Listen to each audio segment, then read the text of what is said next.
여러분, 사기로 고소하면 무조건 돈을 돌려받는다고 생각하십니까? 근데 현실과 실무는 많이 다릅니다. 검사들이 실제로 불기소를 가장 많이 하는 범죄 중 하나가 바로 사기 같은 재산 범죄입니다. 오늘 영상 하나로 고소해도 되는 사기와 고소하면 시간만 버리는 사기를 정리해드리겠습니다. 끝까지 보시면요, 투자금 사기, 차용금 사기 차이를 1분 안에 이해해 드릴 수 있도록 하겠습니다. 그리고 사기 인정의 핵심 포인트가 무엇인지, 그리고 민사로 갈지, 형사로 갈지, 실전 선택 기준을 확인할 수 있습니다.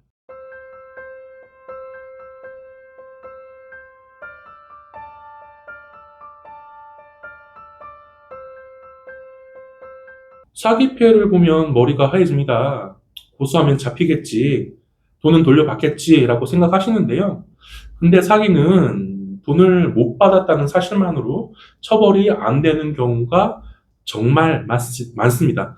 그래서 방향을 잘못 잡으면 피고소인, 즉 피의자는 시간을 벌고 내 증거는 흐려지고 내 돈은 더 멀리 가버립니다. 사기 유형은 많지만 실무에서 자주 나오는 건 딱 두 가지입니다.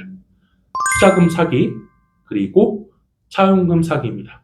차용금 사기는 일반적으로 돈을 빌려주는 사기를 의미합니다. 이 둘을 구분하면 이게 형사로 가는 건지 말지에 대해서 감이 생길 것입니다. 투자금 사기는 보통 이런 말로 시작하죠. 어이, 좋은 사업 있어. 야, 저기 땅 있어. 좋은 땅 있어.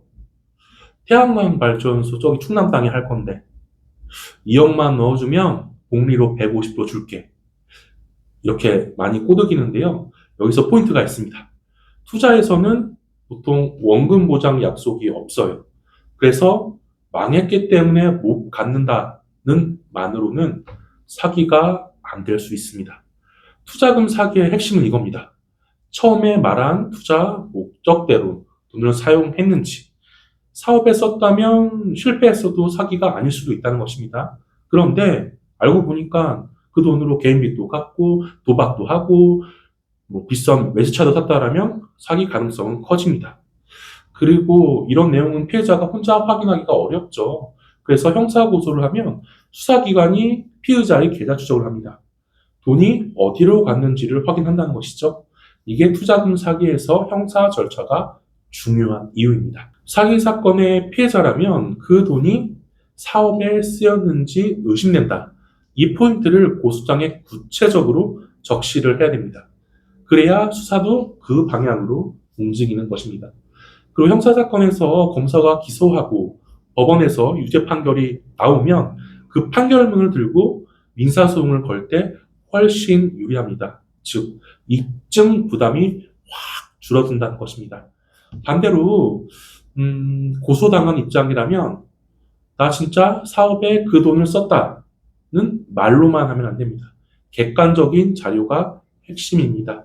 예를 든다면 사업진행 자료, 계약서, 견적서, 세금계산서, 실제 지출 내역과 사용처, 이런 것들을 정리해서 경찰, 검찰 단계에서 정리를 해야 되고, 그걸 못하면 형사에서 끝나지 않고 민사로 이어질 가능성이 아주 높아집니다. 한편 차용금 사기는 정말 우리 주변에서 흔하게 발생합니다.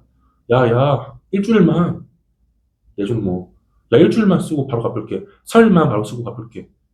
내좀 또 뭐가 있나요? 이자 10% 쳐줄게. 이러죠? 근데 냉정하게 말하면요, 1년 동안, 2년 동안, 3년 동안 못 받았다고 해서 전부 사기가 될 수 있는 건 아닙니다.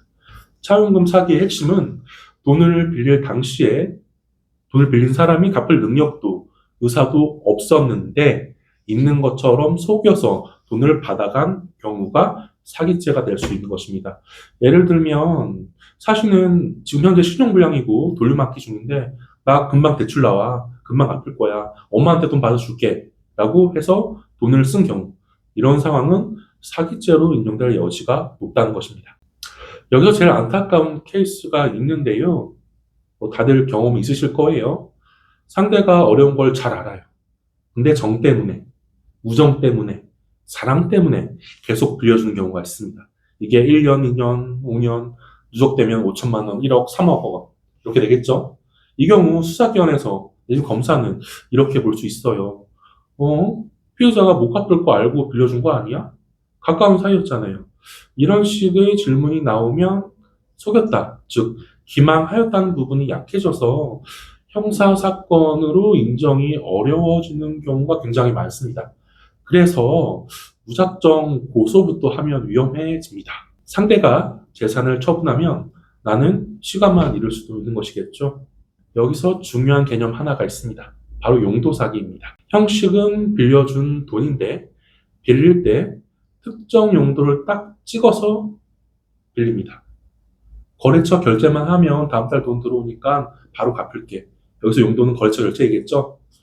도시락 사업자금으로 딱 이것만 막으면 돼. 여기서 용도는 도시락 사업자금입니다. 근데 알고 보니까 그 돈이 아까 말한 뭐 도박비, 돌려막기, 뭐 촬영 렌트비, 개인적으로 빠졌다?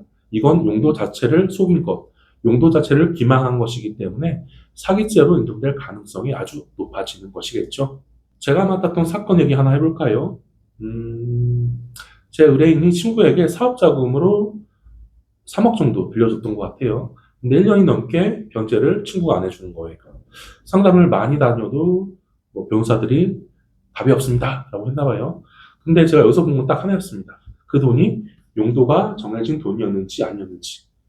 차용증을 보니까 용도가 지정이 되어 있더라고요. 그래서 저는 고소장을 좀 수정해가지고 용도 사기로 좀 피력을 했습니다. 수사 과정에서 경찰이 처음에 이렇게 말했대요. 이거 차용금이니까 미사도 좀 하세요라고요. 근데 저는 유사한 사건 법원 판례랑 보충 의견서를 신속하게 제출을 했고, 이 사건의 핵심은 돈이 약속한 용도로 쓰였는지이다 라고 밝혔죠. 결국 담당 수사관도 용도 사기로 혐의를 변경하여서 진행을 했고요. 이 순간부터 이 사건의 피의자, 즉 돈을 빌려간 사람은 계산을 하겠죠. 이게 사기로 인정되면 법정 구속의 위험이 있다. 그죠? 민사도 들어볼 수가 있겠다. 그래서 이 사건의 피의자, 돈을 빌려간 사람은 제 의뢰인분이랑 합의를 시도를 했고요. 전액은 아니어도 상당 부분 변제가 이루어졌어요. 그래서 민사까지 끌고 가는 시간과 비용을 절약할 수가 있었던 형사 케이스가 있었습니다. 정리해 보겠습니다. 사기는 억울하다는 감정만으로 움직이지 않습니다. 유형을 정확히 잡고 핵심 증거를 객관적으로 낮춰야 정확한 결과가 나옵니다.